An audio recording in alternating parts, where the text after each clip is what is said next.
In the forgotten dawn of the world, before the first cities rose and before the stars had names, there were the tribes who listened. They lived close to the earth, their songs carried by the wind, their stories carved into stone and skin. Among these early people was one tribe, hidden high within the sacred mountains of the New World. They called themselves the Nohari.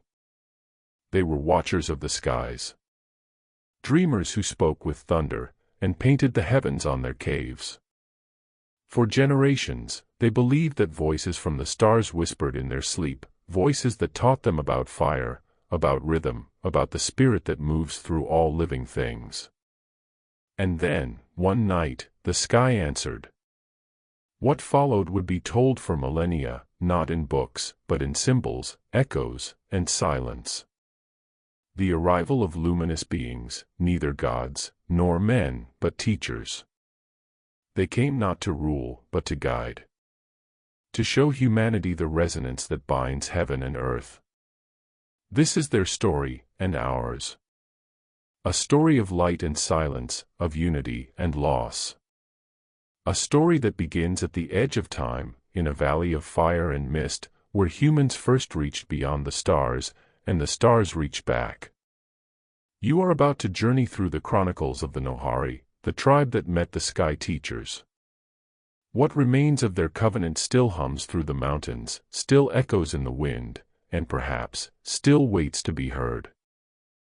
In the far ages before memory had shape, when the sky was still young and the mountains spoke in the language of thunder, a tribe known as the Nohari lived between the peaks and the endless green below.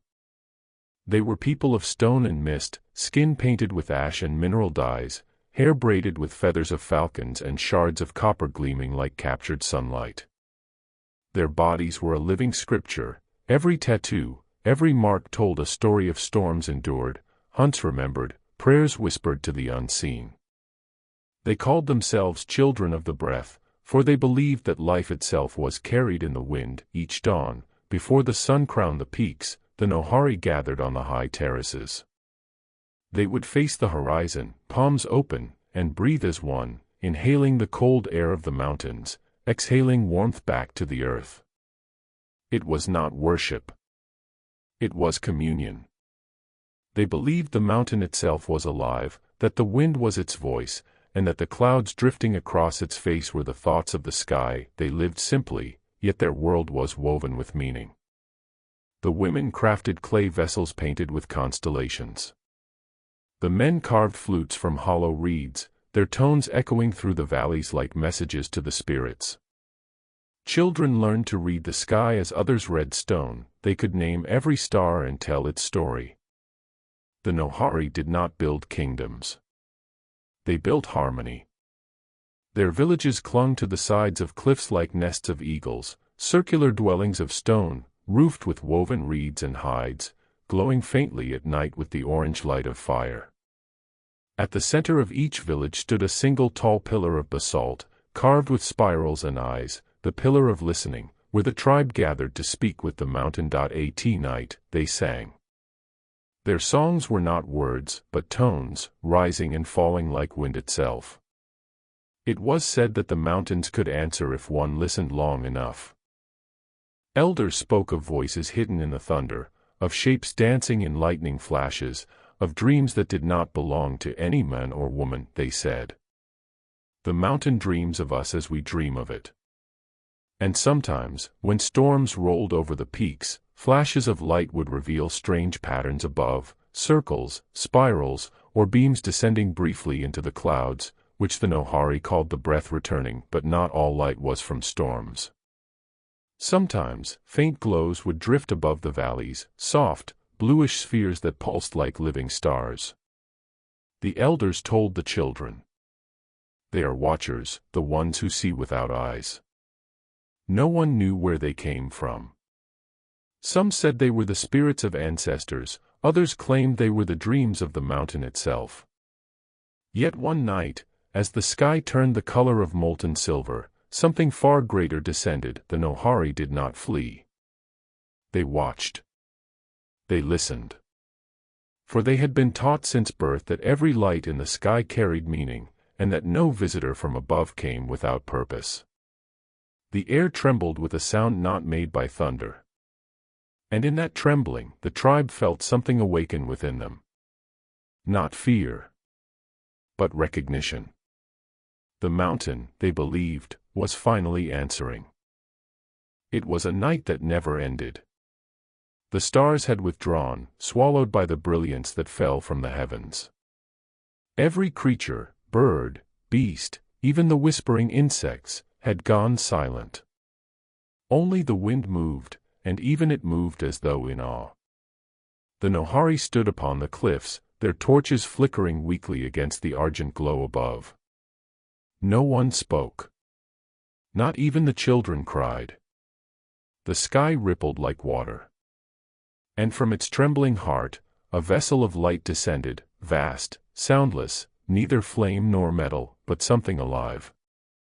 Its surface shimmered like molten glass, colors shifting across it in patterns that no human had ever seen. From its underbelly, rays of light poured downward, not beams of fire, but columns of liquid radiance, as if the air itself had become alive.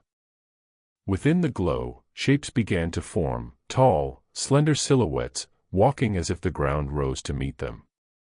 The tribe gasped, and the shaman, old Coralon, whose face was more tattoo than skin, stepped forward. He raised his hands, palms open to the sky. His voice trembled, but his words carried power. If you are spirits of the mountain, we welcome you. If you are hunters of men, take me first. The air answered not with speech, but with a pulse. A deep, resonant hum that entered the bones. A sound that seemed to know their names. The figures stepped fully into view. Beings of light wrapped in shadow, their forms graceful and precise. They wore no garments, yet their surfaces shone with a pattern that shifted like water over stars. Their faces were smooth, featureless, yet somehow expressive, radiating calm, empathy, and boundless age. When one of them raised a hand, the storm above them ceased. Lightning froze mid-strike, and for a moment, the entire mountain hung between heartbeats. The Nohari knelt as one. Even the wind bowed, and then, one spoke. Not through mouth or word, but through feeling. A warmth flooded every heart. Each Nohari felt as though a memory they had never lived was returning. Visions of oceans wider than worlds, of suns being born, of voices made of light. Old Coralon wept openly.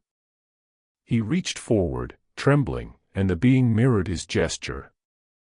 Its hand hovering inches above his. The two did not touch. Yet the entire tribe felt the contact. In that moment, the mountain itself seemed to breathe. The beings, later remembered as the Sky Teachers, did not come to rule. They came to teach. But the Nohari did not yet know this. That night, they only knew that the breath of the world had changed. And that nothing, not even the oldest song, would ever sound the same again. The vessel lifted, silent as dawn, leaving only the faint scent of rain and ozone. Yet three of the luminous ones remained behind. Their feet glowing faintly upon the dark stone. They looked at the tribe. And the tribe looked back. And in that stillness, a covenant older than time was born. From that night onward, the Nohari no longer sang to the mountain. They began to sing with it. And in the echo of those songs, the stars themselves began to listen. When dawn came, the mist was thick upon the valley. The three luminous ones stood still upon the high stone. Their glow muted, like embers beneath a veil. The tribe watched from below, cautious, reverent, silent. Even the youngest child sensed that this was not a dream. For where their feet had touched the ground, the stone itself had changed. Patterns of light, spirals, waves, and circles were now etched into the rock, glowing softly like breath caught in amber. The eldest of the Nohari, Coralon, approached again. He bowed low, pressing his tattooed forehead against the luminous markings. A hum rippled through the ground, low, soothing, endless. When he lifted his head, one of the beings extended a hand, and a sphere of light unfolded in the air between them. A slow-turning pattern, alive, like water made of stars. It pulsed with rhythm, and every heart within the tribe began to beat in unison. The people later called it the breath made visible. It was not magic. It was understanding. When the light moved, it made sound. And when the tribe sang back, low, trembling tones deep in their chests, the sphere changed shape, responding like a living mirror. They learned that voice could touch matter. That sound could shape stone. That harmony could bend the world itself. Days passed, and the beings, the sky teachers, began to dwell among the tribe. They did not eat, nor sleep, nor speak. They listened. The Nohari learned by imitation. When the beings moved their hands, sand would rise and form shapes. When they drew lines in the air, light followed. And when they stood still and listened, even the stones seemed to whisper back. Elders said the mountain had become alive with attention. Knowledge came with responsibility. The sky teachers showed them not how to conquer, but how to listen. They led the Nohari into the caves below the mountain, where water dripped like time itself. There, they touched the stone walls, and the rock answered, resonating with music that no instrument could play. Each tone carried memory. The forming of the world, the rising of mountains, the first breath of the sky. And in that song, the tribe heard what the beings wished to say. We are not gods, the beings spoke within their minds. We are the memory of harmony. And Coralon, who had once feared them, replied, then teach us to remember. The teachers raised their hands. Light spread across the cavern like dawn reborn. Symbols appeared on every surface. Spirals, eyes, and flowing lines that danced as though breathing. These were not words. They were frequencies made visible. A language of vibration, of living geometry. And so, for the first time, the Nohari saw not with their eyes, but with their hearts. They understood that the true power of creation was not in the hands, but in the voice, and the breath that carried it. To speak, said the teachers, is to shape the world. From that day on, every word spoken by the Nohari was a prayer made of resonance. And the mountain listened. Time flowed differently after the sky teachers came. Days were no longer counted by the sun's rise or the moon's fall, but by the rhythm of the songs that echoed through the valley. Each dawn, the Nohari gathered before the great mountain face, the one the teachers had touched with their light. There, they sang. Their voices rose like smoke, layered and deep, woven together by memory and breath. And as they sang, the stone began to change. The cliffs trembled gently, as though remembering an ancient melody. From the heart of the mountain came a tone, low and warm, the voice of the earth itself answering their song. Coralon stood at the center, his voice the anchor of all others. He had become more than a leader, he was now the first resonant one. A keeper of vibration. A bridge between flesh and stone. Behind him, young initiates traced patterns in the dust. Spirals and waves that mirrored the luminous designs once seen in the caverns below. They had learned that each pattern held a sound, and each sound could awaken shape. The mountain, once silent and cold, now shimmered with new life, and so, the first temple was born. Not built by hands, but by harmony. The Nohari called it Tauran, meaning the living stone. Its walls were not carved, they grew. shaped by the resonance of 1,000 voices. When the tribe sang in unity, the sound itself condensed into matter. Particles of dust, light, and air weaving together into stone. The process took weeks. Yet it felt timeless.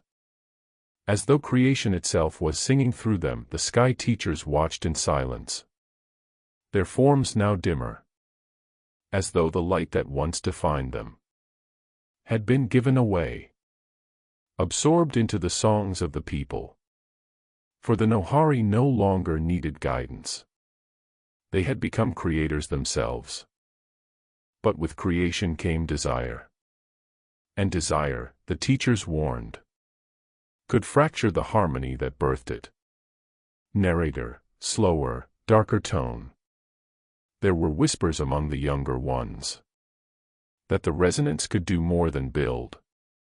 It could destroy. One night, as the moon hung heavy and red, a small group gathered at the edge of the valley. They were led by Aaron, Coralon's youngest student. Bold, curious, impatient. He believed the teachers had given them only a fraction of their power. If sound can create, he said, then surely it can command. They began to chant beneath the moon. Not the songs of balance, but new tones, sharper, discordant. Designed to bend the resonance rather than flow with it. The mountain groaned. Cracks appeared along the newly formed temple walls. The air shimmered violently. As though the very fabric of harmony had been wounded. By dawn, the cracks had sealed. But something unseen had changed. The harmony that once pulsed pure and clear now carried a faint tremor. A heartbeat out of rhythm. And the teachers knew that the song of creation had been heard by ears not yet wise enough to wield it. The valley was silent. For the first time since the arrival of the sky teachers. No song rose with the dawn. Only the distant murmur of wind through hollow stone. A broken echo of what had once been harmony. Coralon stood before the temple. His hands pressed to the fractured wall. He could feel it, the dissonance. A low tremor deep within the earth. Like a heartbeat gone astray. The mountain was alive, but wounded. And every song the tribe sang from that moment on would carry that wound within it. Aaron, the young rebel, was nowhere to be found. Some said the mountain had swallowed him whole. Others whispered that the teachers had taken him away. But Coralon knew the truth. The resonance had turned inward. Aaron had been consumed by his own echo. That night, Coralon fasted. He sat upon the ridge where sky and stone met.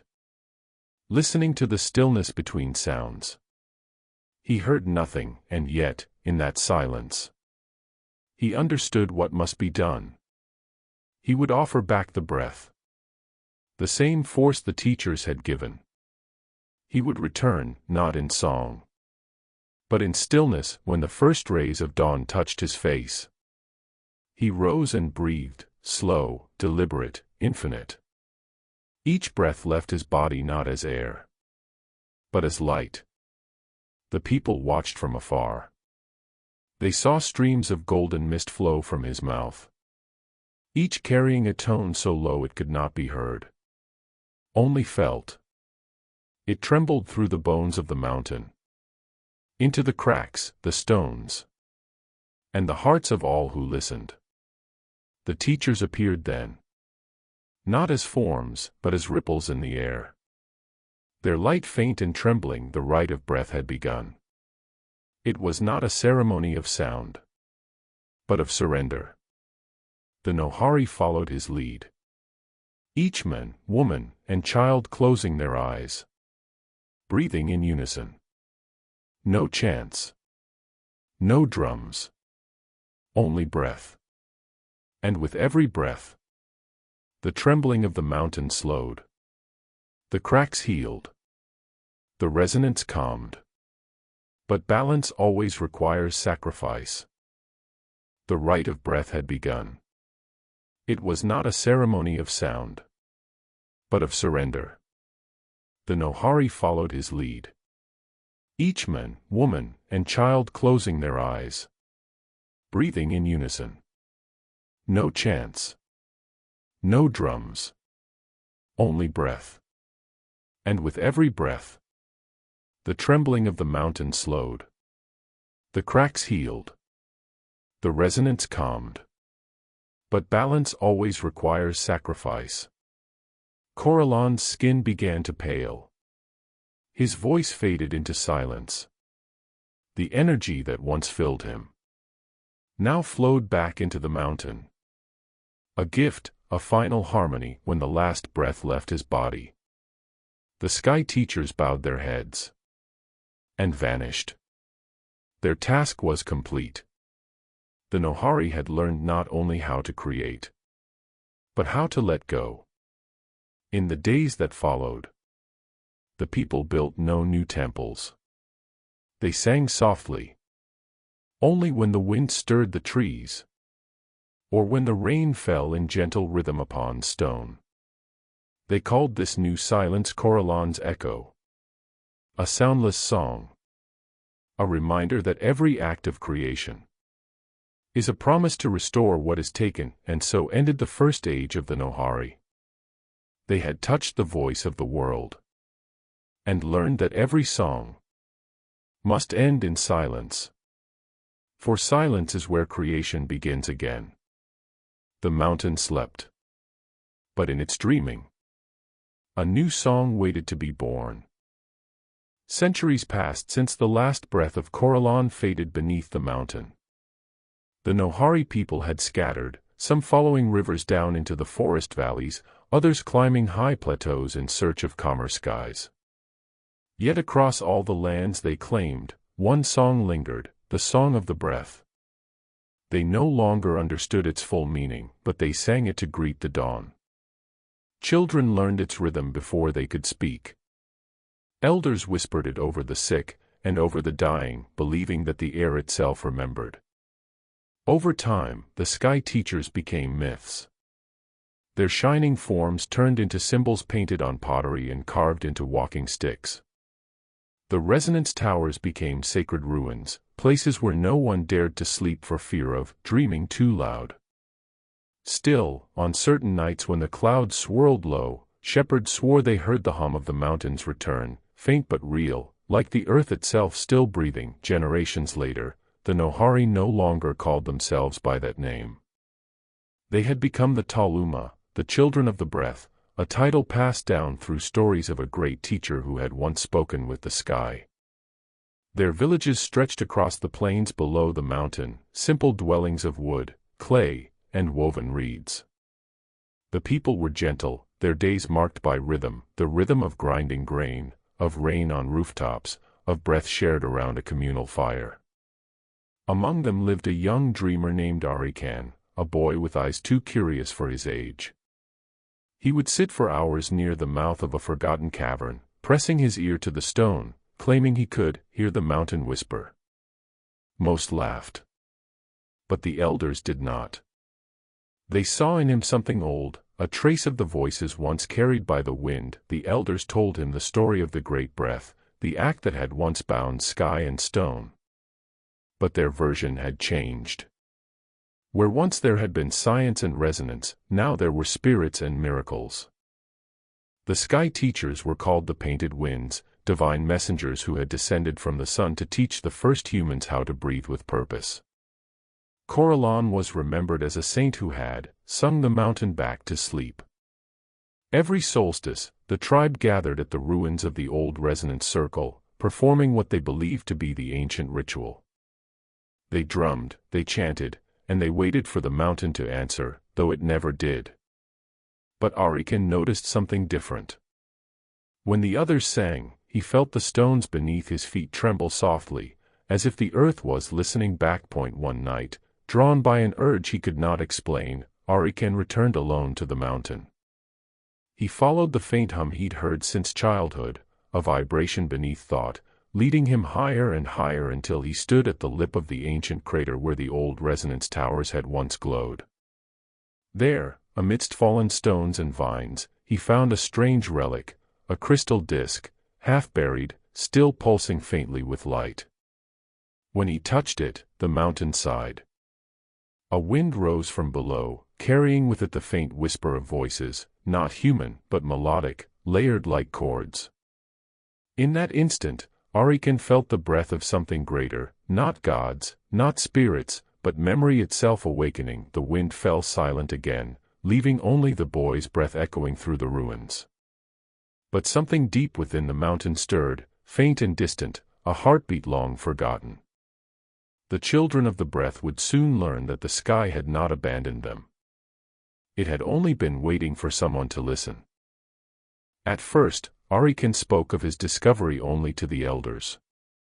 He told them of the glowing disk and the voices carried in the wind, a harmony like breath made visible. They listened in silence, eyes wide with both wonder and fear. The eldest among them, a woman named Marian, who still remembered fragments of the old tongue, touched the boy's hand and whispered, "The mountain speaks again. The breath returns."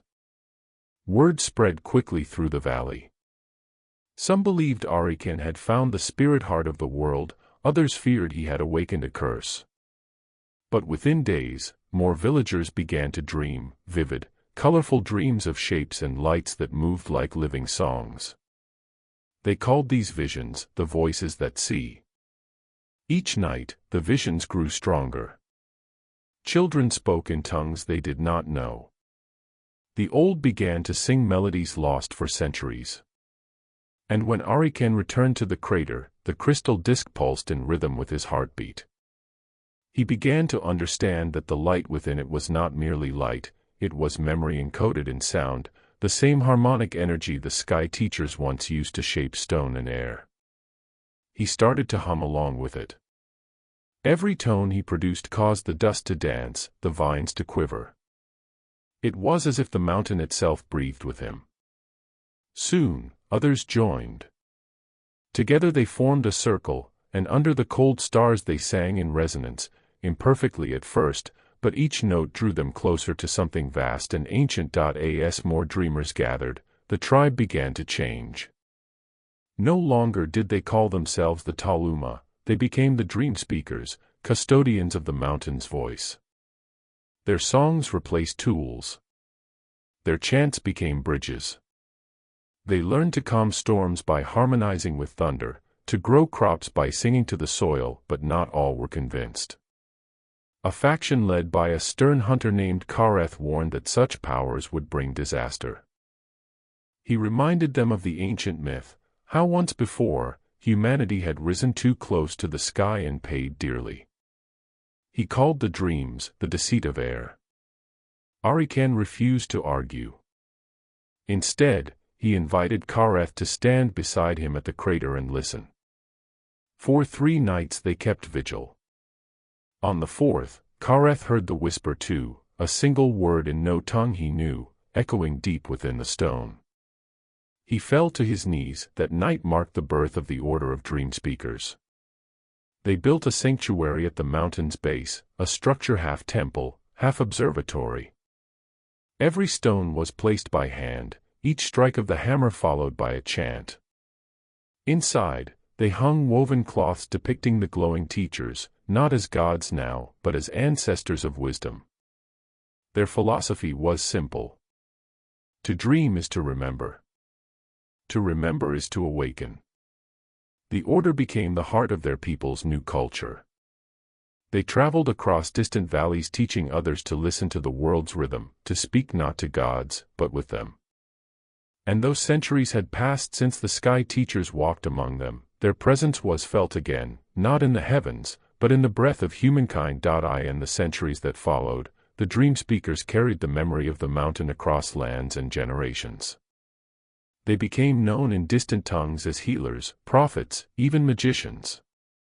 But in truth, they were only listeners, guardians of an ancient conversation between sky and earth. The echo of the teachers had found a new home. And through the dreams of humankind, the breath began once more to move. For many generations, the dream speakers thrived in peace. Their songs shaped the wind, their chants healed the sick. Travelers came from distant lands seeking to learn their ways, though few truly understood the language of resonance that guided their lives. But peace is a delicate rhythm. When the balance between sound and silence is disturbed, even the gentlest harmony can shatter. It began with a drought. The rivers that once carried the mountain's blessing turned thin and bitter. Crops failed, animals disappeared, and fear crept into the hearts of the people. Desperate, the elders called upon the dream speakers to restore balance. Arikan, now an old man, led them in song. But the air remained still. No matter how pure their voices, the wind refused to answer. In the silence that followed, doubt took root. Some whispered that the breath had abandoned them. Others claimed that it was the dream speakers themselves who had offended the mountain by daring to speak the language of gods. And beyond the valley, in lands where no one remembered the sky teachers, word spread of a tribe who could command the elements. To some, it sounded like a miracle. To others, a threat. From the east came strangers, pale-skinned wanderers clad in hides and metal, carrying strange tools and weapons that gleamed like obsidian. They called themselves the Zirik, people of iron and smoke. They did not understand the dream speaker's ways. To them, the songs were witchcraft, and the glowing stones of the mountain were curses made solid. They entered the valley as guests, but soon their curiosity turned to fear. They demanded that the dream speakers show them the source of their power. When Arikan refused, the Zirik broke into the sanctuary and shattered the crystal disk. The hum that had lived in the valley for centuries vanished in an instant. The air grew heavy, dead. And for the first time since Coralon's sacrifice, the mountain was silent. That night, storms unlike any before tore through the valley. Lightning struck the sanctuary, fire consumed the banners. The songs of the dream speakers were drowned in thunder. When dawn came, the survivors stood among ashes. Arikan was gone, his body never found. Only his staff remained, charred yet humming faintly when touched. The Zirik fled, terrified of what they had unleashed. And in the years that followed, even their own descendants spoke of the valley in whispers, calling it the land that dreams no more. But not all memory was lost. A few dream speakers, hidden in the forests, preserved the fragments of the resonance, lullabies, chants, and breathing rituals. They carried them like seeds, passing them from parent to child. These survivors called themselves keepers of silence. They swore never to sing again until the world was ready to listen. Thus ended the age of song. The breath retreated into memory, the teachers into myth. For generations, silence became sacred, a reminder of both wisdom and loss. Yet deep beneath the mountain, in caverns untouched by fire or time, something still pulsed. A single echo, faint but alive. Waiting.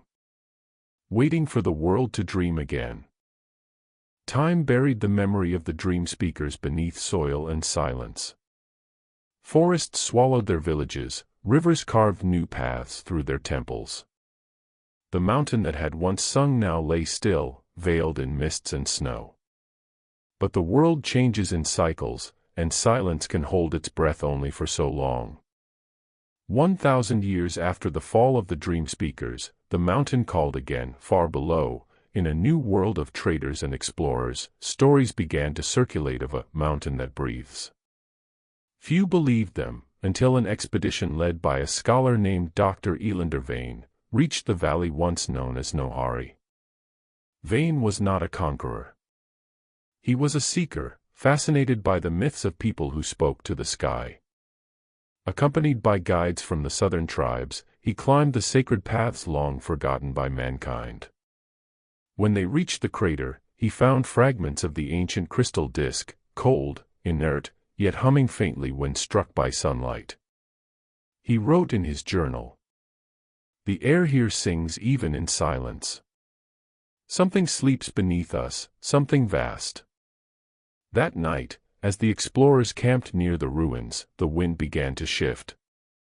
At first it was only a murmur, a low vibration beneath the earth, like a heartbeat too deep to hear. Then came the whisper, a soft, melodic hum rising through the stones. The guides grew frightened and urged Vane to leave. But he stayed, notebook trembling in his hands, as the sound grew louder, not threatening, but alive. And then he saw it. A column of pale light rising from the crater, faintly spiraling, like breath made visible. It faded within moments, leaving the night untouched. Vane did not sleep. He wrote one final line before dawn. The mountain dreams again. Weeks later, Vane and his party vanished. Only his journal was found, half-burned, its pages scattered across the valley. Yet the rediscovery of the ruins ignited a new hunger in the world below. Merchants, scholars, and even soldiers came seeking the mountain of voices.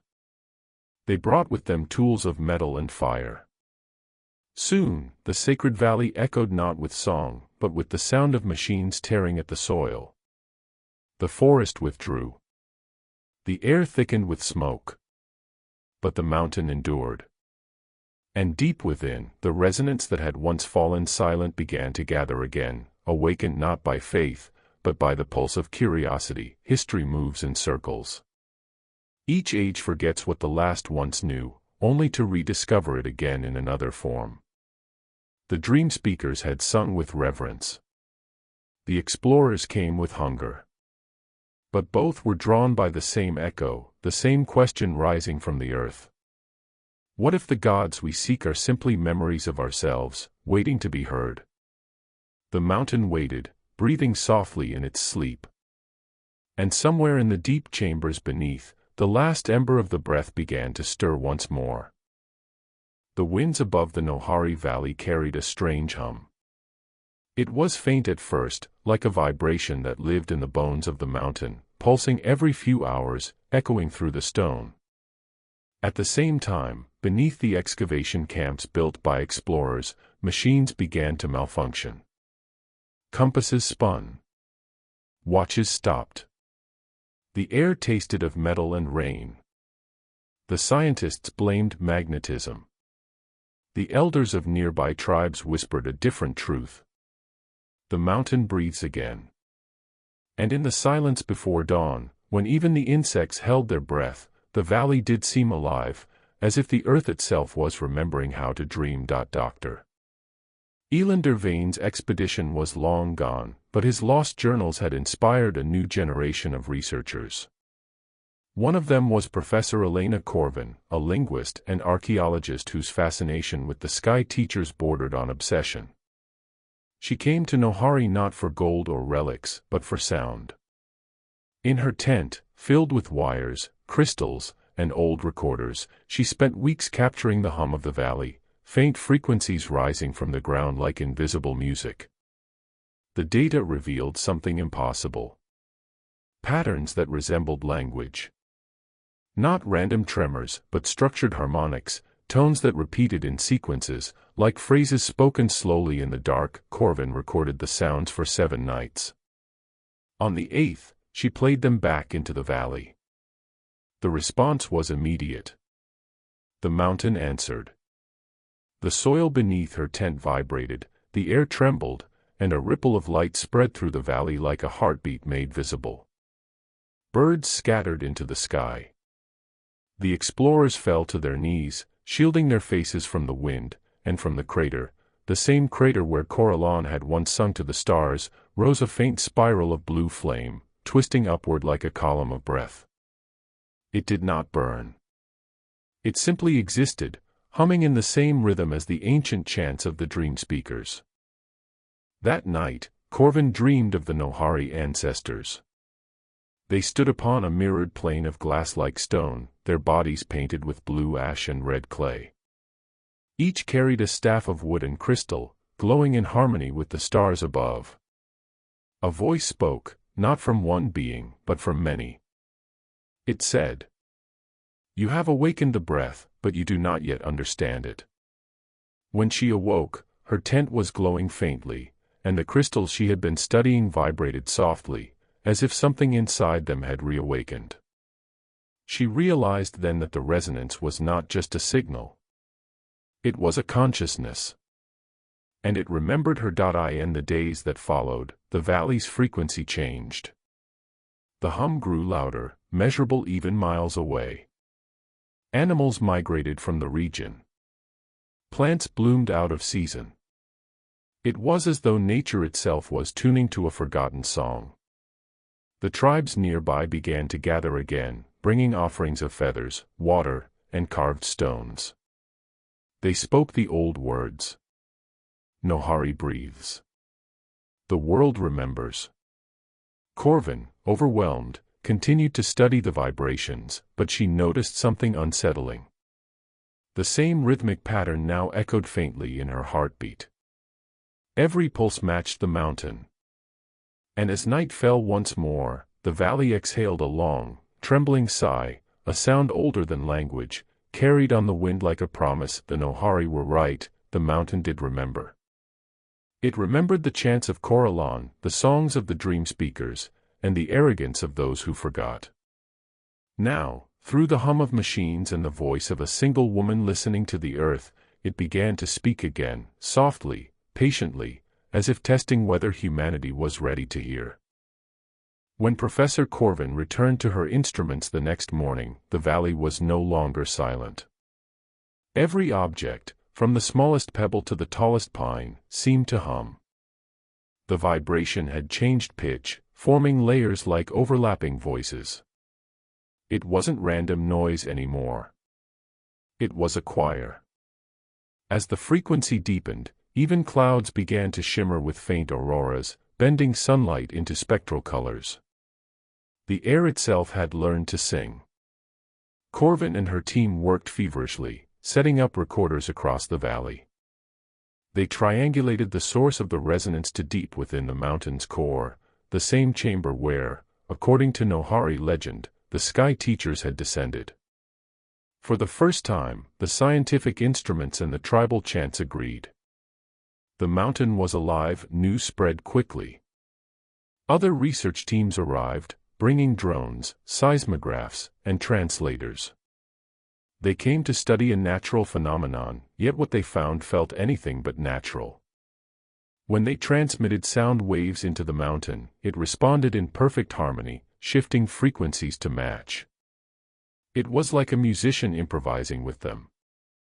Meanwhile, hundreds of miles away, strange weather events began to appear. Auroras over deserts. Oceans glowing with rhythmic pulses of light. Flocks of birds moving in synchronized spirals across the sky, as though following a silent conductor. The Nohari tribes had a word for this. Timashar, the breath that binds the sky. In her tent, Corvin listened to hours of recordings. One night, she noticed something hidden in the lowest frequencies, a repeating pattern of tones that translated roughly into human rhythm. When slowed down, it resembled a voice. A male voice. Ancient, slow, speaking in broken syllables of a language long dead. The words, after weeks of analysis, became clear. "We sang for you before the stars were born." Corvin felt her hands tremble. It wasn't a recording artifact. It was a message. And as she played it again, the walls of her tent pulsed with blue light. Outside, the auroras above the valley flickered in sync with every word. Days passed, and the resonance deepened. Some of the explorers began hearing the hum inside their dreams. They awoke speaking phrases they didn't understand, words later identified as fragments of the ancient Nohari tongue. Others reported visions, blue-skinned figures walking across mirrored water, carrying staffs of light. They called these beings the singers. For the Nohari, it was prophecy. For the scientists, it was a neurological anomaly. Yet both sides agreed on one thing: the phenomenon was spreading, reaching further each day, as if the world itself had become an instrument. Satellite images revealed faint circular energy fields expanding from the mountain like ripples on water. Something vast was unfolding. The mountain's song was no longer contained. On the 49th day, the valley erupted with sound. Not an explosion, a release. The air shimmered like heat over stone, and every object began to resonate at once. The sky fractured into patterns of light. Every echo, every whisper, every heartbeat became part of one great rhythm, the song of stone and sky. People miles away felt it through the ground, a vibration that filled the air with the taste of rain and electricity. Animals froze mid-motion, then turned their heads toward the mountain, listening. For a moment, time itself seemed to pause. And in that silence, a new sound emerged, gentle, clear, unmistakably human. It was the voice of a woman singing, echoing from within the mountain. Corvin was gone. But her song remained. The world would never again be silent. For every song that was once myth had found its voice in the language of stone and air. The Nohari had called it the breath. The scientists called it resonant harmonic field zero. But in truth, it was neither. It was remembrance. The earth remembering the beings who once walked between sound and sky.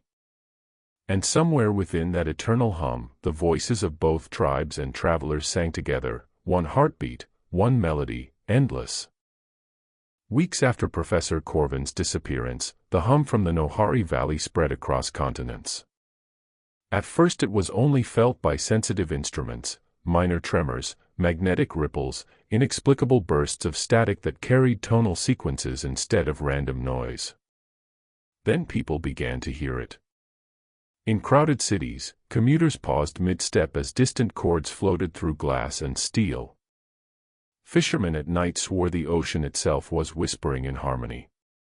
Children in remote villages woke speaking words their elders had not heard for 1,000 years. No one knew whether to be afraid or to listen. The world had become an echo chamber for something ancient, something alive. Governments attempted to classify the phenomenon. Military satellites detected synchronized pulses from volcanoes, ice caps, even deep ocean trenches, as if the planet's crust were vibrating in unison. Scientists called it the resonant harmonic network. The Nohari called it the voice of the earth remembering. Across South America, shamans entered trances lasting days, claiming to see glowing beings walking beneath rivers of light. In northern cities, artists began painting spirals of blue and gold they had never consciously imagined. Dreams were merging with waking life. And somewhere between faith and data, the same pattern repeated, a slow, steady rhythm of 3 beats followed by silence. Breath in, breath out. The song of creation itself. In one coastal settlement, a storm arrived without wind. Waves rose silently, forming walls of water that shimmered with symbols, ancient glyphs drawn by the currents themselves. Witnesses said the ocean spoke, in light. Across the valley of Nohari, the remaining tribes gathered. The elders claimed the sky teachers were returning, not as flesh, but as resonance, guiding the world toward remembrance. On the 70th night after the first hum, drums echoed through the valley. Hundreds of voices rose in song, blending with the frequencies still humming beneath the ground. And for a heartbeat, the mountain answered once more, casting a column of light that reached into the clouds and spread across the sky like a bridge of sound. Yet, not everyone welcomed the miracle. In laboratories and government halls, fear took root. If the resonance could alter magnetic fields, could it also affect minds? Could it be weaponized? Devices were built to jam the frequencies, to mute the Earth's voice. When the machines powered on, the sky dimmed, and for a moment the auroras vanished. But silence had a price. Animals grew restless, plants wilted overnight. It was as if the planet recoiled from being silenced. Among the tribes, a prophecy resurfaced, the descent of echoes. It foretold a time when humans would try to silence the song and the mountain would respond with sorrow. On the 9th day of silence, the earth trembled. Not violently, but rhythmically. Across the globe, every seismograph drew the same pattern: 3 beats, pause, 3 beats. The frequency that humans had tried to erase now pulsed from deep below, stronger than before. In every recording, beneath the hum, a human-like voice could be heard whispering the same word. Remember. People wept without knowing why. Birds flew in perfect spirals above cities. Even the silencing machines began to vibrate, their steel shells resonating until they cracked. The song could not be contained. It was life itself, echoing through every stone, every ocean, every heart that dared to listen. The descent of echoes was not an invasion. It was a reminder that sound is memory, that every heartbeat is a fragment of the first song ever sung. As the hum settled into a steady, peaceful rhythm, humanity faced a choice: to fear the voice of the earth, or to join it. Somewhere in the mist above the valley, a single tone lingered, low, endless, and alive. The breath of Nohari had become the breath of the world. For months, the hum beneath the earth continued, steady, ancient, unrelenting. It was no longer dismissed as a geological anomaly, it was studied like language. Mathematicians discovered syntax in its rhythm. Linguists heard syllables woven between frequencies. Every mountain, river, and glacier seemed to speak in the same silent grammar. But humans could not endure being only listeners. We have always answered, to thunder, to gods, to each other. So we tried to speak back. At first, the attempts were simple. Tribal drummers in the Nohari Valley aligned their beats with the resonance of the soil. Children in faraway cities hummed along to the sound they felt vibrating in their chests. The hum answered, faintly, like a breath caught between waking and sleep. And then, scientists built the translator. The translator was not a machine of power, but of imitation. It was designed to mirror the Earth's voice, to echo it back, altered just enough to suggest intent. For the first time in history, humanity attempted a planetary conversation. The first message was chosen carefully. An elder of the Nohari stood before the machine, his palms painted with the symbols of sky and root. He whispered in his own tongue, "We hear you."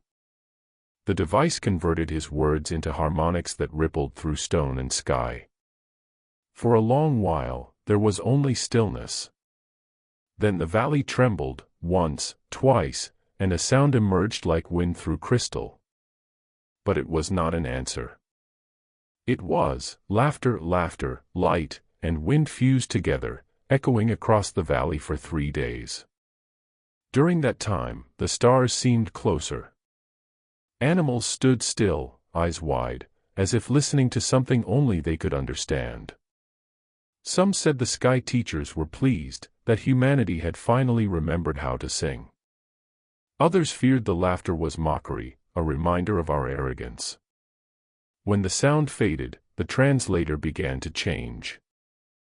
Its quartz structure melted and reshaped, forming intricate glyphs that none could interpret.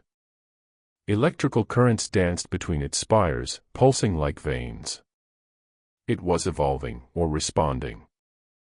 The scientists argued to keep the experiment active. The elders warned to let the earth rest.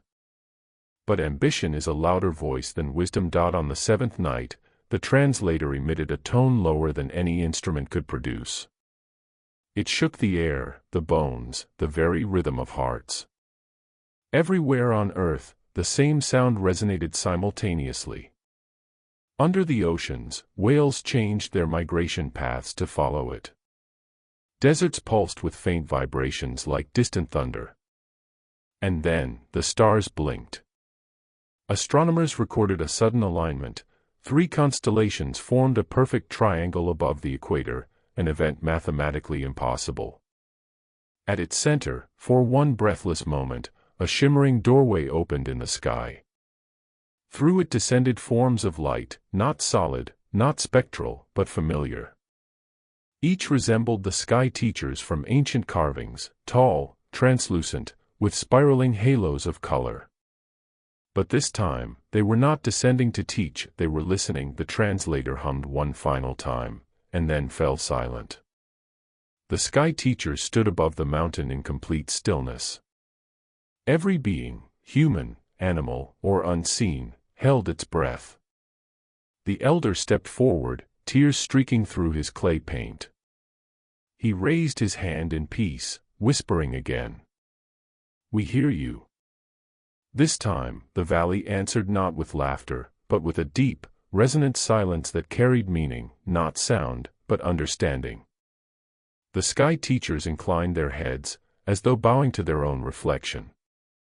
Then they dissolved into motes of light, drifting upward until the stars swallowed them whole. The translator cracked down its center, its glow fading to a heartbeat pulse. It was no longer a machine. It had become an echo, a memory embedded in the mountain. And for the first time, humanity did not speak. It simply listened. When dawn came, the hum had stopped. The world was quiet, not empty, but full of waiting. No one could say whether the sky teachers would return, or whether they had ever left. But deep within the earth, in the pulse of every living thing, the rhythm still remained. 3 beats, pause. 3 breaths, life, death, memory. The voice of the world was not in the mountains or the stars. It was within us all, whispering softly. Remember. Months passed after the translator fell silent. At first, the world held its breath, waiting for the hum to return, for the lights to move again in the sky. But the silence remained. And in that silence, life began to change. Machines malfunctioned in predictable harmony, their gears and circuits pulsing faintly to a rhythm no one programmed. Crops grew in spiral patterns across entire fields, following invisible currents of magnetism. Seas calmed for months, then churned without wind. It was as though the planet had entered a slow heartbeat, one that guided everything alive. The media called it the Age of Resonance. The tribes simply said, "The earth is remembering itself." The Nohari Valley became a place of pilgrimage. Scholars, monks, and wanderers arrived seeking what remained of the translator's ruins. Only fragments of crystal and fused stone lay there, yet the site hummed faintly when touched.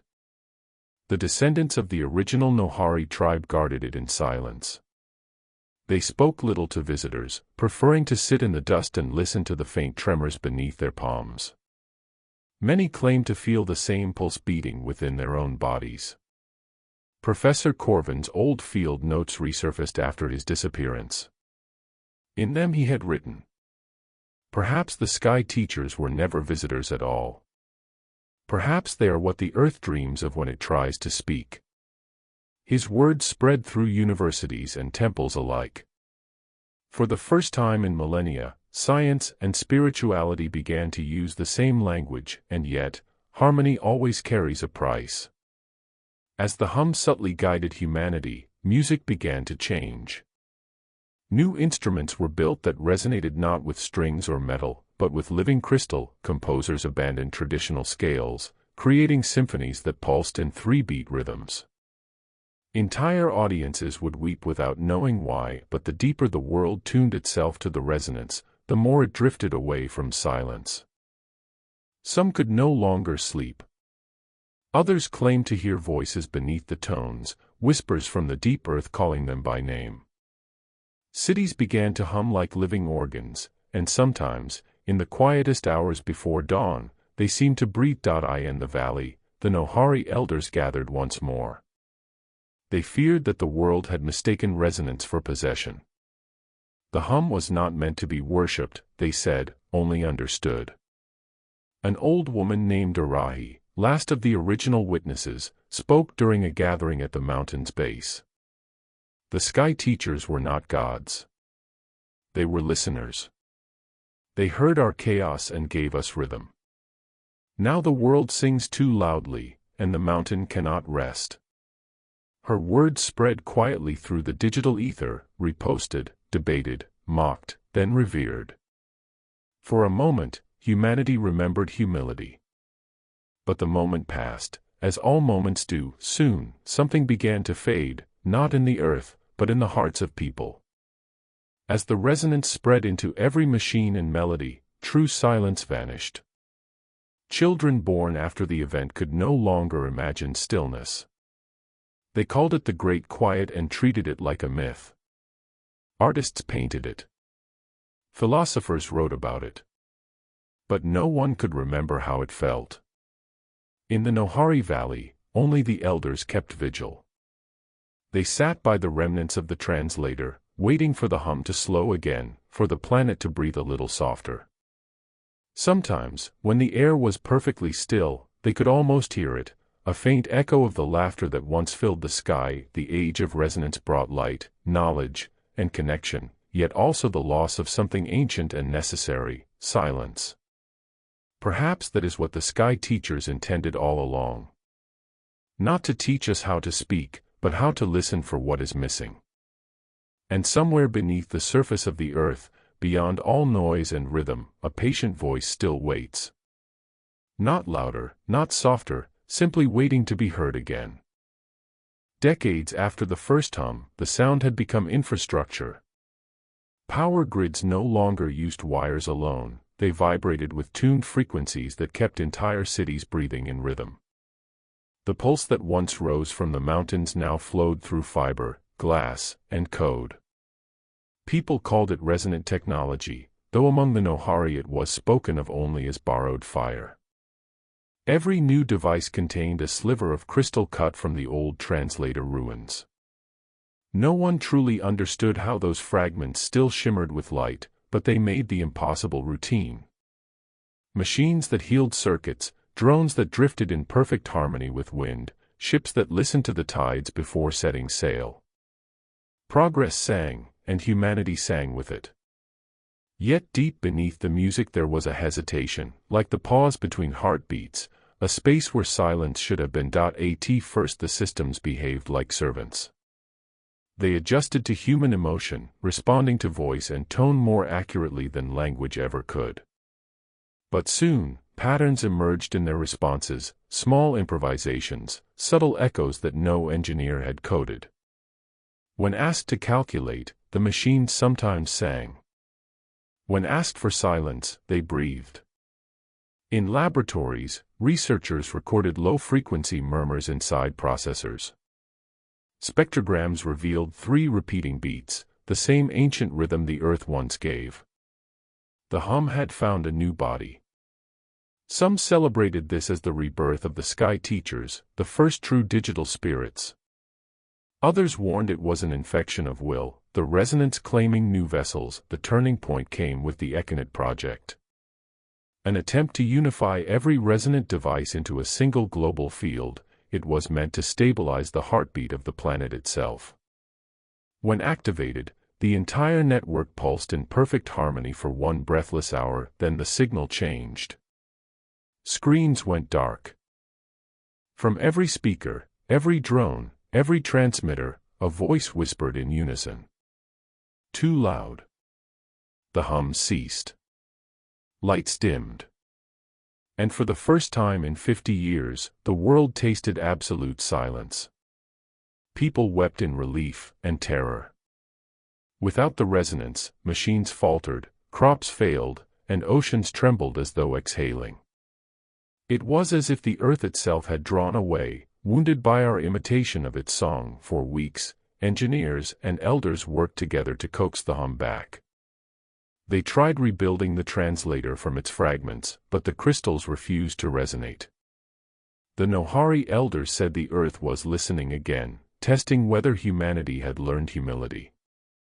Finally, in a remote workshop on the ocean's edge, a young engineer named Rena discovered the secret. Instead of commanding the crystals, she sang to them. A soft human tone, trembling, imperfect. The fragments vibrated gently, responding not to precision but to sincerity. The first spark returned. A low, peaceful hum filled the workshop. And across the world, dormant systems awoke, not with commands, but with empathy. Rena's discovery spread quietly. Machines tuned themselves not through control, but through listening. Each required a human voice to wake, a heartbeat to guide it. For the first time, technology felt alive not because it was autonomous, but because it was connected. Yet this union carried melancholy. People realized that every sound of progress now depended on their own breath. To lose empathy was to lose power. To forget the song was to return to silence. In the Nohari Valley, the elders watched the stars and murmured, "The sky teachers have moved into the wires. May we treat them as guests, not gods." And somewhere within the circuits, the faintest echo replied, 3 slow beats, followed by peace. The age of resonance entered its digital echo. The world no longer shouted, it whispered through machines that listened. Every signal carried a trace of humanity, and every heartbeat carried a trace of the earth. Progress continued, but more carefully now, as though every invention might awaken an ancient ear beneath the soil. And when storms passed or networks failed, people did not panic. They would place their palms on the ground and wait, remembering the rhythm that binds them all. In the decades that followed Rena's song, the world grew quieter again. Not silent, never silent, but more mindful. Resonant cities learned to breathe with the planet instead of over it. Yet the question persisted, echoing through generations. Who were the sky teachers? Archaeologists returned to the Nohari Valley, joined by the descendants of those who once guarded it. They came not to excavate, but to listen. In the cracked walls of the translator's ruins, faint harmonics still lingered, patterns that resonated when light struck the quartz just right. Dr. Yalan Toma, a geologist with the patience of a monk, discovered the first stone song. By feeding light through thin slices of ancient rock, he captured rhythmic pulses, visual echoes frozen in the crystal lattice. Each stone, it seemed, remembered the vibrations it once absorbed. And some of those memories did not belong to this world. Within those luminous depths appeared shapes, towers, oceans, skies unlike any on Earth. At first, scientists assumed they were natural mineral patterns, chance formations. But when they aligned the frequencies of several stones together, the images moved. They formed landscapes, fragments of memory stretching back before recorded time. A single recurring image stood out, beings of light descending toward a young Earth covered in storm clouds and volcanic flame. Their feet touched molten ground, and the land cooled beneath them. Where they walked, forests sprouted overnight. Where they knelt, rivers formed. The Nohari elders called them the builders of breath. The scientists whispered a simpler name, terraformers. Each crystal told another fragment. In one, the builders taught early creatures to shape sound into form, the first resonance. In another, they built vast halls inside mountains, carved not with tools but with vibration alone. Then, abruptly, the memories changed. Darkness flooded the stones. Lightning split the skies. The builders retreated into caverns of light and vanished beneath the surface. From that moment, the earth hummed alone, an orphaned instrument missing its players. Historians cross-referenced the visions with tectonic data and found impossible matches. Fault lines shaped like harmonic signatures, strata aligned to musical ratios. It was as if the very crust of the planet had been tuned. When news of the stone memories reached the world, the reaction was divided. To some, it proved humanity's divine ancestry, that life itself was guided by higher hands. To others, it was merely geological coincidence. But among the Nohari, no debate was needed. They had always known that the mountain was alive, that it breathed stories through its bones. Elders began to carve replicas of the crystal visions into stone tablets, teaching children that memory is not only for minds, it lives in every grain of earth. In schools, young students listened to recordings of the crystal harmonics, and some began to dream vividly. Cities of light, songs that shaped mountains, the laughter of beings made of sound. The builders were returning, not in flesh, but in memory. Dr. Thoma's final experiment sought to translate the stone's frequencies into sound once more, to let the earth speak in its own voice. He assembled hundreds of crystals in a circular chamber beneath the valley, tuning each to a precise pitch. When activated, they resonated together, producing a low, living chord. For a moment, the air thickened. Listeners felt time stretch, seconds turning fluid, memories overlapping like ripples on water. Some saw visions of their ancestors, others heard words they didn't understand but somehow remembered. Then the chord shifted, forming 3 steady beats, the same pattern as always. A voice followed, gentle and vast. "You remember us.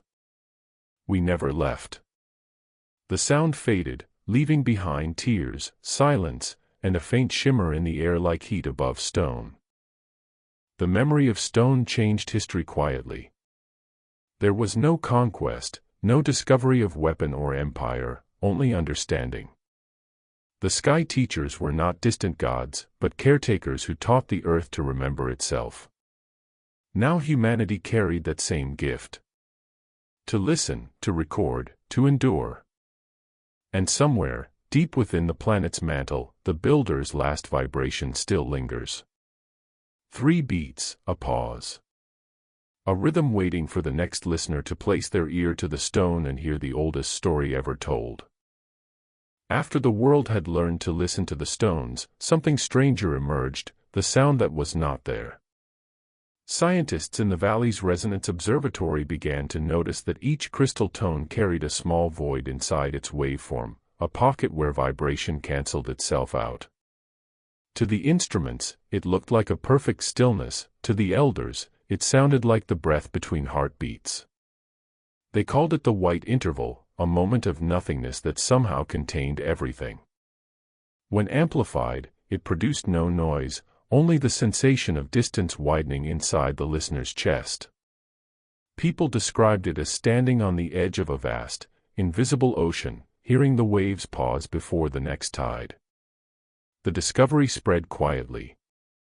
Monasteries replayed the interval during meditation, researchers mapped its patterns and found that the silence varied by location, as if the planet itself were whispering through absence. In the ancient dialect of the Nohari, a single word described both silence and origin: Taran, that which waits to speak.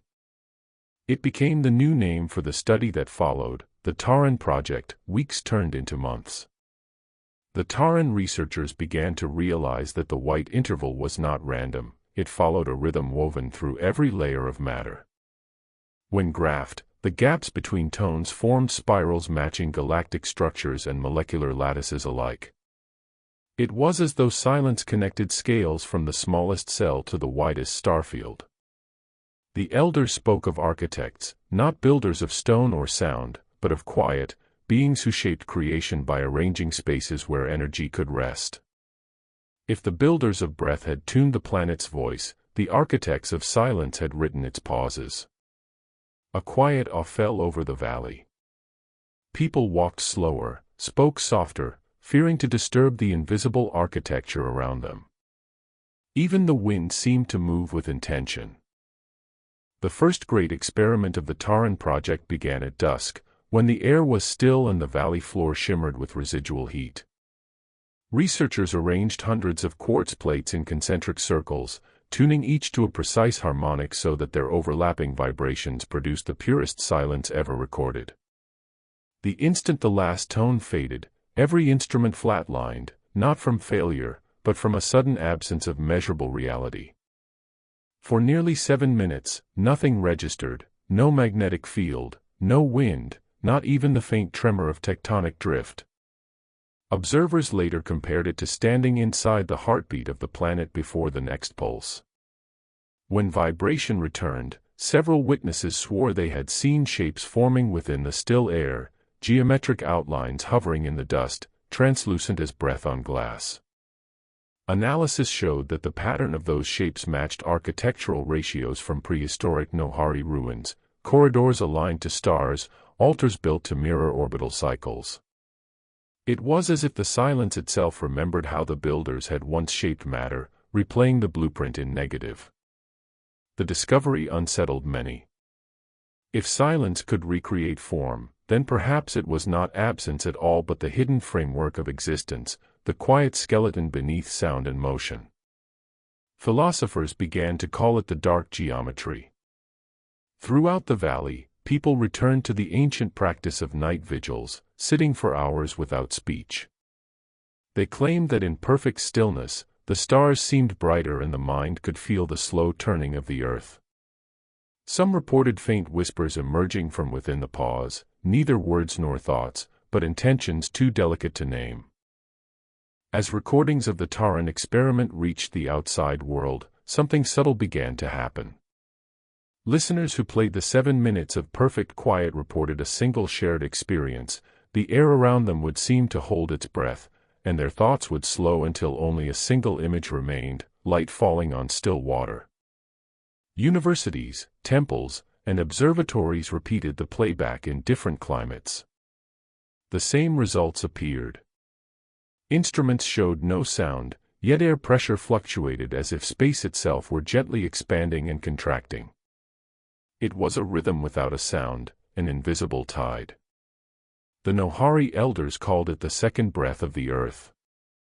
Scientists called it a resonance anomaly. But for those who felt it, there was only the sensation of being observed, kindly, attentively, by something immense.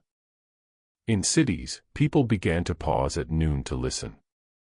In deserts, monastics built silent towers aligned to the magnetic equator. Across oceans, even whales altered their calls, inserting measured gaps between songs as if answering the new silence with their own. For the first time in recorded history, humanity synchronized not through words or signals, but through quiet. With every replay of the Taran interval, faint geometric traces appeared in places untouched by the experiment, patterns etched into frost, sand, or clouds. They were always the same proportions, ratios of 3 to 5 to 8, echoing the golden spirals of galaxies. Satellite imagery revealed a lattice forming across continents, lines of magnetic harmony converging on mountain ranges, deserts, and ancient sacred sites. The lattice wasn't drawn in light but in absence, zones of reduced electromagnetic noise where technology faltered and human senses sharpened. People called them the quiet fields. Pilgrims traveled to stand within them, claiming to feel time slow, dreams clarify, and old memories surface as though the planet itself were remembering through them. Governments debated whether to study or seal them, but no one could explain how silence could map itself across the globe. In the valley where it all began, the Taran team realized the experiment had entered its next phase. The silence was not expanding outward, it was answering back. Sensors detected pulses returning from deep beneath the crust, slow and deliberate, like sonar replies from the planet's core. Each pulse contained the same interval that had started everything, 7 minutes of perfect stillness, followed by 3 gentle beats. No words. No light. Only the reminder that to listen deeply enough is to be heard. The project declared a moratorium on further testing. The Nohari elders built a circle of uncut stones around the first experiment site, marking it forbidden for 100 years. They said the earth was speaking to itself again and that humans should not interrupt. Yet every evening, long after the valley fell quiet, faint ripples continued to rise through the ground, soft as breathing. Months passed after the valley was sealed, yet the silence did not end. Seismographs across continents began registering faint periodic intervals, too regular to be tectonic, too slow to be artificial. Every 24 hours, the Earth itself seemed to pause for a fraction of a second. To most instruments it looked like a calibration error, but to those who remembered the Taran experiment, it was a sign that the resonance of stillness had gone planetary. Teams of physicists, linguists, and Nohari descendants were assembled in underground facilities to analyze the data. They called the phenomenon the global interval. Its pulse aligned perfectly with the gaps in the white interval first recorded in the valley. The world, it seemed, had learned the rhythm of its own silence. When they graphed the waveforms in 3 dimensions, an unexpected geometry appeared, a lattice of nested spirals interlocking at harmonic ratios identical to the proportions of human DNA. Silence, it seemed, mirrored the structure of life itself. The discovery redefined the concept of communication. If silence carried form, perhaps it also carried meaning. The challenge was learning how to listen without imposing interpretation, how to let the quiet speak for itself. The next step came unexpectedly from the musicologists. By converting the intervals between the silent pulses into rhythm and pitch, they produced tones that formed an ancient sequence of ratios, one already familiar to archaeologists. It matched the spacing of the Nohari standing stones and the harmonic layout of pre-agricultural settlements across the continent. It was as if every sacred site had been tuned to the same inaudible chord thousands of years before. Within the data, patterns began repeating every 7 pulses, each separated by 3 beats, the same triadic signal heard in the crystal chamber. When translated into mathematical notation, the sequence yielded a pattern resembling syntax, clusters that behaved like words and phrases. The world realized that the silence was writing. No letters, no symbols, only waves of pause and continuation, like breath structured into thought.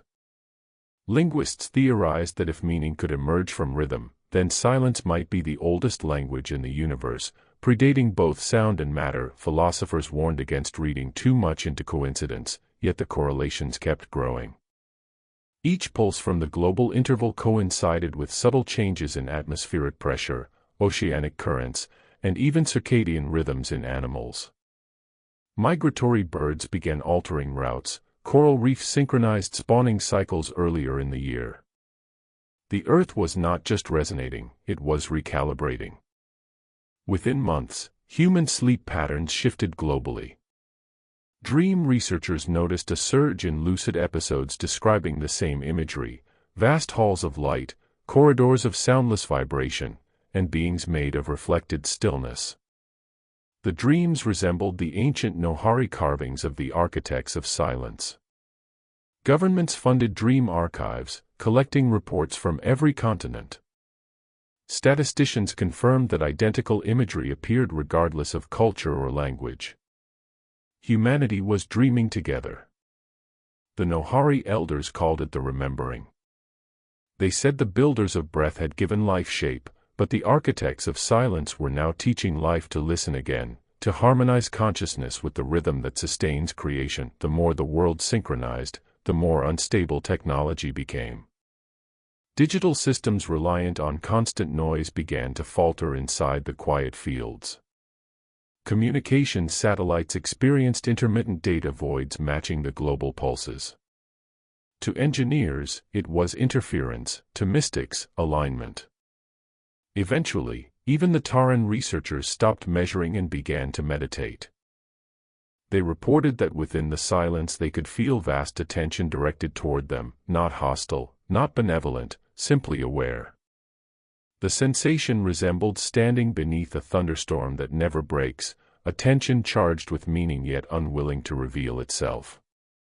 The final realization arrived quietly. By plotting the timing of the global pulses over months, a vast pattern emerged, one that mapped not onto geography, but onto human civilization itself. Each major city corresponded to a node within the lattice, each pulse amplified at sites of high human density, as though consciousness were acting as a resonator. The architects, it seemed, had designed silence not as the absence of sound but as a network connecting every sentient ear, every breath, every thought. When the next global interval arrived, all sensors failed simultaneously. Around the world, humanity entered 7 minutes of complete stillness. Birds ceased mid-flight, ocean waves froze in perfect curvature, and even the auroras halted their shimmer. the planet held its breath. Then came 3 slow heartbeats from deep within the earth. No one heard them, but everyone felt them. Afterward, instruments rebooted as if nothing had happened, but the readings showed one undeniable change. The baseline frequency of the Earth had shifted downward by a fraction of a hertz, the smallest, yet most significant, change in recorded history. The silence had spoken. It had rewritten the tone of the planet itself. When the world's instruments came back online, their quiet hum felt strangely human, like the first breath after a long meditation. The data confirmed what every living creature had already sensed: the planet's heartbeat had slowed, deepened, and steadied. Across continents, people spoke of an almost physical calm that lingered in the air, a stillness that vibrated just below hearing. The Nohari elders smiled and said simply, "They are listening again." Scientists avoided the word "they," but deep down, no one doubted whom the elders meant. For centuries, the legends had spoken of luminous beings who descended when the Earth's song changed pitch, teachers of balance who came not to rule, but to remind. Now, with the global frequency shift measurable and undeniable, the possibility no longer seemed like myth. In the following weeks, unexplainable structures began to appear in the skies, soft geometries of light that moved with intention yet obeyed no mechanical law. They hovered above deserts, oceans, and tundra alike, never casting shadow, never interfering, only existing. People called them the sky teachers because their presence felt instructive rather than invasive, as if they were waiting for the world to ask the right question. Every major observatory recorded identical phenomena: silent formations shaped like spirals, cubes within spheres, and lattices that mirrored the same harmonic ratios discovered in the Taran data. Wherever they appeared, local weather stilled, and animals gathered quietly beneath them, unafraid. To the Nohari, it was proof that the builders and the architects were one and the same, different phases of a single cosmic rhythm returning to complete its circle. Governments debated contact protocols, but the teachers never approached individuals or cities. Instead, they positioned themselves above the oldest sacred sites, places aligned with ancient ley patterns long forgotten by modern mapping. As satellites observed, beams of soft white radiance descended, not to burn or extract, but to illuminate carvings buried for millennia. Symbols thought to be decorative revealed mathematical constants, astronomical alignments, and instructions for resonance towers built entirely from local stone. The first human to step inside a beam was a Nohari linguist named Sena Kairu.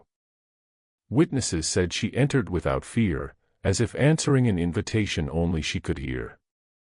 In the light, her body dissolved into a cascade of luminous particles, reassembling moments later unharmed but transformed, eyes reflecting the same geometries as the structures above.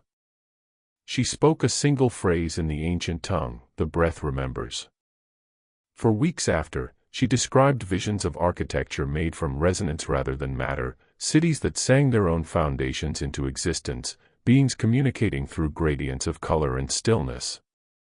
She insisted that the teachers were not gods or aliens, but reflections of consciousness amplified by planetary harmony.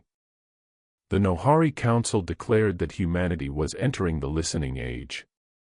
Religions split and merged in equal measure.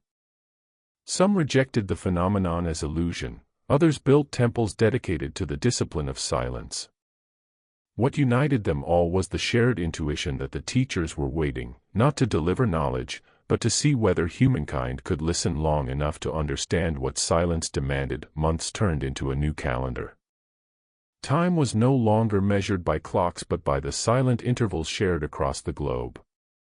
Every 24 hours, humanity entered the 7 minutes, an agreed collective pause when all machinery ceased, voices quieted, and the planet resonated as one instrument of breath. In those moments, some claimed to hear music woven through the stillness, others saw faint constellations rearranging above them. The sky teachers never interfered, yet their number grew. From orbit they resembled a soft lattice encasing the Earth, mirroring the crystalline network once found beneath the valley. Meteorologists called it the celestial canopy. It stabilized storms, equalized climates, and returned balance to failing ecosystems. The teachers, by doing nothing visible, had healed more than centuries of human effort ever could. Artists began painting without pigments, using resonance to sculpt color from air. Children born during the new frequency cycles displayed heightened empathy, hearing tones others could not. Medicine shifted from chemistry to vibration therapy. Silence had become civilization's primary resource. Eventually, the teachers began to fade, their forms dissolving into the same quiet shimmer from which they had come. But the silence they had awakened remained, woven into the consciousness of every being. When the last geometric light vanished from the heavens, no sadness followed, only gratitude and understanding. The earth's new frequency persisted, steady as a heartbeat, infinite as thought. Historians later called this period the Great Consonance. It was said that humanity had not been visited, but remembered the part of itself that had once built civilizations of balance and soundless wisdom. The teachers were never elsewhere, they had always been within the breath, waiting for the world to become quiet enough to hear them. And in the stillness that followed, the wind began again, carrying the faint echo of that most ancient message. Silence is the first language. All others are translations. Centuries passed, and the memory of the sky teachers settled into the rhythm of the world itself. The great consonance had become the invisible heartbeat of civilization. Every dawn began with the soft global pause, the 7 minutes of silence, followed by a rising chord broadcast not by machines but by the planet's own harmonic fields. People no longer measured time by hours but by tones. Births, harvests, and even death rites were marked by the resonance of the earth. The descendants of those who had stood in the first light of the teachers called themselves the children of resonance. They no longer separated science from faith, art from mathematics, or nature from technology. For them, every act of creation was both calculation and prayer.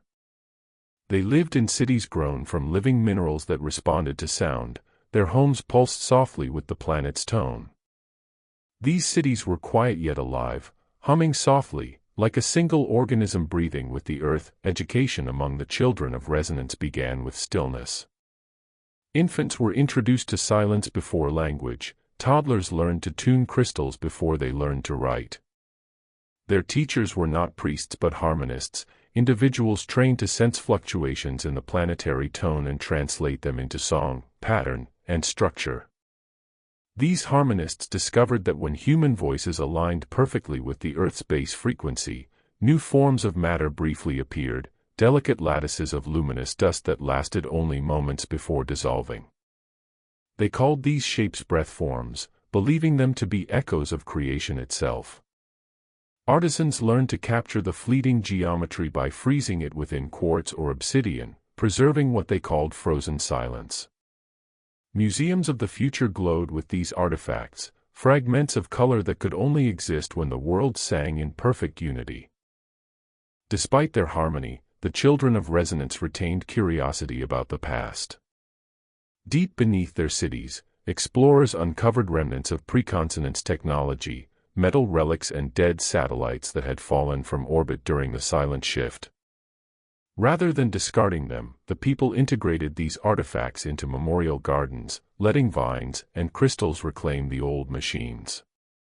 They believed every fragment of the noisy world was a lesson in imbalance, a reminder of what silence had healed.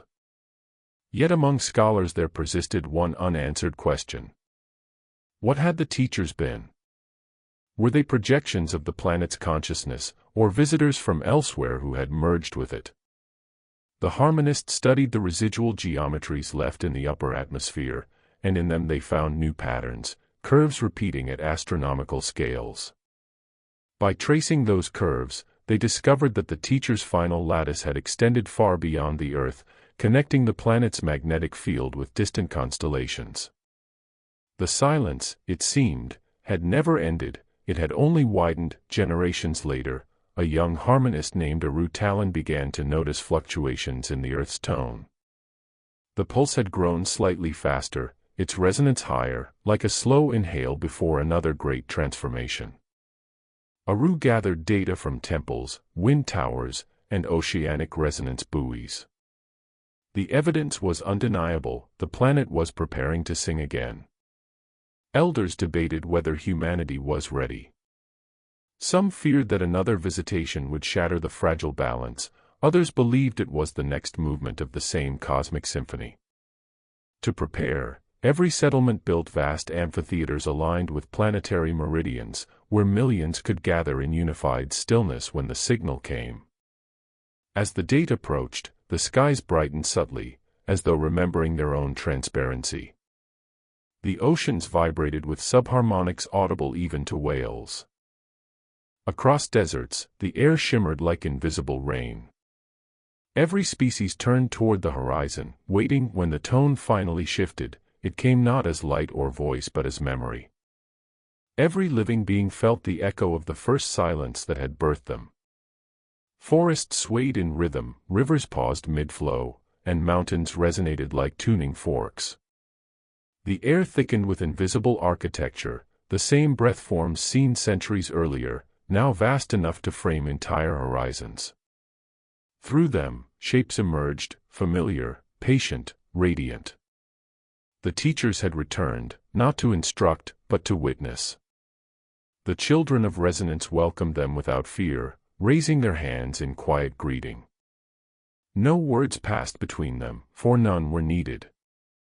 In that still moment, humanity realized that the universe itself was a living chord, each world a note, each consciousness a vibration within the endless harmony.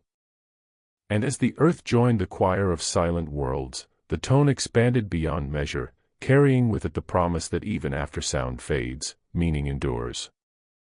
The era of the children of resonance did not end, it evolved. Once the earth learned to sing, it began to dream outward. In the quiet intervals between the planetary tones, faint harmonics were detected, signals not from within but from the depths of the cosmos. They were not random bursts or radio emissions but structured pauses, answering the Earth's song in perfect counterpoint. For the first time, humanity realized it was not alone in silence. The sky teachers had not vanished, they had become the bridge through which distant worlds listened to one another. Thus began the age of the pilgrims of the silent stars. No engines roared, no rockets burned. Their vessels rose on resonance alone, lifted by harmonic fields tuned to the planet's frequency. These craft shimmered like translucent seeds carried by invisible wind, each one containing a living crew of harmonists, scientists, and storytellers sworn to carry the discipline of silence beyond the home world. The first pilgrimage fleet carried no weapons and no maps. Their course was determined by tone, the harmonic pull of frequencies resonating faintly among the stars. Each vessel moved not through propulsion but through alignment, sliding along corridors of silence that linked one world's heartbeat to another's. The journeys were long yet timeless. Within their living ships, the travelers cultivated gardens of sound, crystal vines that produced tones when brushed, pools of reflective water that rippled in response to thought. Sleep became indistinguishable from meditation, dreams unfolded as cartographies of vibration. Generations passed aboard those vessels, and the descendants of the first pilgrims learned to navigate by stillness. When no sound remained, when all sensors fell quiet, the ships would emerge near habitable worlds, planets whose frequencies resonated faintly with Earth's deep chord.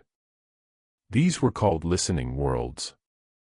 On the third listening world, the pilgrims encountered beings of light and vapor, creatures who communicated by adjusting the density of their atmosphere. They lived in perpetual calm, their entire biosphere resonating with the hum of their sun's magnetic breath. The pilgrims recognized the same geometries once drawn by the sky teachers, but rendered here in living form. Contact required no translation. When both species entered silence, their frequencies synchronized, and understanding unfolded like dawn. From this communion emerged the first interstellar accord of stillness. It was not a treaty, but a shared rhythm, an agreement to maintain balance across the stellar fields through mutual restraint and observation. Trade, war, and borders lost meaning. What mattered was the preservation of tone. The pilgrims recorded this wisdom in vast archives of resonance glass, inscribed not with symbols but with patterns of vibration. Each sphere of glass contained entire histories encoded as songless architecture, memory frozen as silent motion. The expansion continued for centuries. Each new world added its own resonance to the galactic choir, until silence itself became the measure of civilization. Entire planets functioned as tuning forks, sending harmonic pulses across light years. Where old empires once carved conquest, new cultures carved equilibrium. The descendants of the Nohari harmonists became the archivists of the breath. They drifted between worlds, maintaining balance when planetary tones began to waver. When a civilization grew too loud, too hurried in its progress, the archivists arrived not with weapons, but with stillness. Their presence alone would soften the clamor, recentering life upon its true frequency. And through all of this, the myth of the teachers persisted. Some claimed to see them moving between stars, luminous echoes gliding in the interstellar dark. Others said the teachers were now the pilgrims themselves, reborn as keepers of the silence they once learned to hear. Eventually, the galaxy grew quiet once more. The chords of countless worlds began to merge, forming a single, continuous tone, an ocean of soundless unity that filled the void. Astronomers noticed that the background radiation of the universe was changing pitch, subtly descending, as though the cosmos itself were entering its own meditation. From the edge of the known void, the eldest of the archivists delivered the final teaching. Silence is not the absence of life. It is life awaiting its next breath. As if in answer, a pulse of light crossed the intergalactic dark, slow and deliberate. Its pattern matched the original signal that had awakened the Earth millennia before. The cycle was complete. The pilgrims of the silent stars had carried the lesson farther than anyone could measure, until even distance ceased to matter. Across the infinite stillness, one truth endured. That creation itself is a dialogue between breath and pause, sound and silence, existence and the waiting between. 1,000 millennia had passed since the last of the pilgrims of the silent stars drifted into the dark. Worlds turned, galaxies shifted, and civilizations rose and dissolved like tides of memory. The archives of the children of resonance, those fragile spheres of glass encoded with songless geometry, lay scattered across a universe that had forgotten its teachers. Yet even in forgetting, their silence remained. On a cold, uncharted moon orbiting a dim red sun, explorers from a new species uncovered the first relic. They were not human, nor did they know what human meant. Their bodies were slender and glassine, adapted for the thin air and frigid light of their home system. But curiosity burned bright within them, a flame no distance of time could extinguish. When they brushed the relic, a faint hum stirred the dust, and the ground beneath their feet began to shimmer with ancient harmonics. The explorers soon realized that the object did not speak. It sang. Not with audible sound, but with pressure and temperature, with the vibration of the void itself. When amplified through their instruments, it produced a resonant chord so pure that every living creature within range paused, heartbeats aligning in perfect rhythm. They followed the direction of that frequency and uncovered more relics, enormous crystalline monoliths standing silent beneath the dust, each inscribed with flowing patterns of unknown purpose. The markings, when traced, reflected light into shapes of geometry too fluid to be carved by hand. To their astonishment, the pattern repeated itself throughout the galaxy, on distant moons, inside asteroids, even embedded in interstellar dust fields. It was not the work of one world but of many. A network, ancient, deliberate, and silent. In time, the explorers built instruments capable of translating the relic's frequencies into visible waves. When projected, the patterns revealed faces, humanoid, serene, and painted with streaks of color across their skin. Behind them stood structures of stone and fire, pyramids rising into star-filled skies. The explorers did not know who these beings were, but they named them the Resonant Ancients. Through reconstructed imagery, the ancients appeared neither divine nor monstrous. Their gestures were simple, deliberate, hands open, eyes calm, surrounded by fields of golden vibration.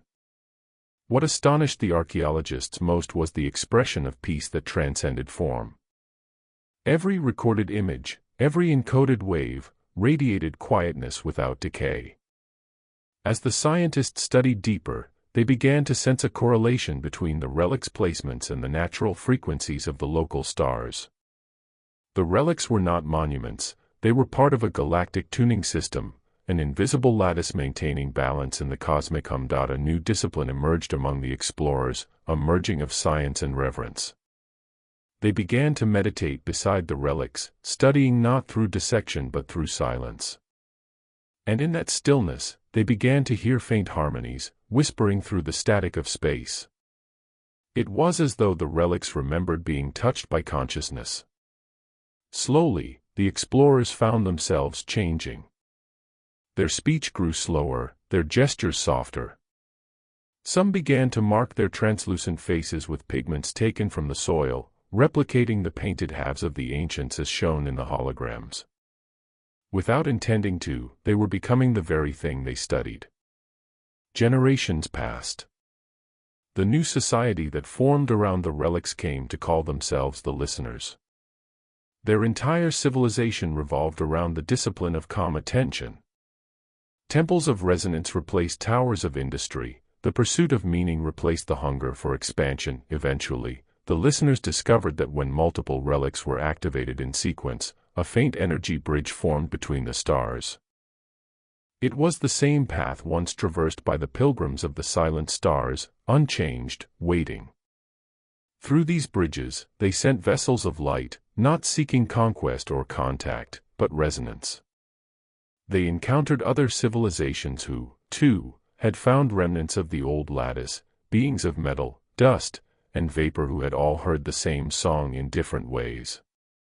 Together they realized that the relics were not human creations alone but collaborative artifacts, built by countless cultures guided by the same silent principle. In the farthest reaches of the void, one final relic remained. A sphere larger than any moon, floating freely in the black, perfectly still. When the combined civilizations approached, the relic awakened. Across the galaxy, every fragment hummed in harmony. And from within that soundless light, a voice, neither human nor alien, spoke across eternity. Silence is the memory of creation. Listen, and you will know you were never alone. And thus, the legacy of the resonant age was completed not in speech but in stillness. Across eons, countless forms of life learned what the first Nohari had whispered beside their fire. That harmony is not sound, but understanding. That the universe itself breathes between every heartbeat. And within that breath, every soul finds its echo. The stars continued to shine, each one carrying a fragment of the ancient song. And somewhere beyond time, the sky teachers listened still. Not as gods or watchers, but as the silence itself. Patient, endless, and whole. There are no years in the silence between galaxies. Time dissolves there, flattened by the patience of light traveling through immeasurable emptiness. And yet, somewhere within that silence, memory breathes. Not human memory, nor alien, but the shared recollection of existence itself. The lattice of resonance built by the pilgrims and the listeners did not fade when their civilizations vanished. It became something subtler, a pulse woven into the cosmic background, a heartbeat embedded in the structure of space. Every photon that crossed the void carried with it the faintest rhythm, an ancient chord stretching backward to the first fires of the Nohari tribe and their painted sky. The universe had learned to listen. And from that listening, new worlds began to dream. Across a newly forming spiral galaxy, consciousness stirred in the dust. Molecular clouds began to hum in faint, self-organizing resonance. Stars ignited to specific frequencies, harmonizing by design. It was as if the cosmos itself were composing a symphony of rebirth, each light a note, each world a rhythm. On one of these worlds, a civilization awakened to the presence of an impossible harmony. Their oceans vibrated with inaudible tone, their mountains pulsed with gentle warmth. When they studied the phenomenon, they discovered patterns embedded in the very geometry of matter, codes left by ancient hands that had long ceased to exist. These beings, crystalline and luminous, came to call themselves the heirs of the quiet flame. They never knew the Nohari or the listeners, but when they meditated beneath their twin suns, their bodies aligned to the same frequency once heard by those first human shamans. It was not inheritance by blood, but by resonance. As they explored their world, the heirs uncovered artifacts of impossible age, monoliths formed from matter older than their planet, engraved with symbols of breath and balance.